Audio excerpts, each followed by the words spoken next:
থেকে একজন গৃহবধূ নিখোঁজ রয়েছে। গোটা বিষয়টি আপনার কাছে এসেছে, কি বিষয়টা জানাবেন? গত 28 তারিখে 28 তারিখে সন্দীপ বর্মন আমাদের পিএসএ আসে এবং আসার পরে একটা মিসিং ডায়েরি করে। মিসিং ডায়েরিটা ওনার মিসেসের নামে। অ্যাকচুয়ালি উনি নাকি গত 27/11/2025 তারিখে বাপের বাড়ি যাবে বলে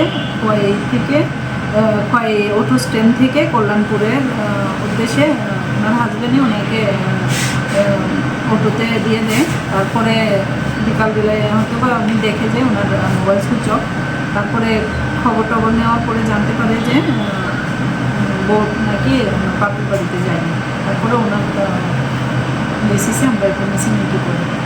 মানে তদন্ত চলছে, তদন্তে কি মনে হচ্ছে? এখন তো আমরা যা যা ইনভেস্টিগেশন করছি, ইনকোয়ারি করছি ওনাদেরকে ট্রেস করার জন্য।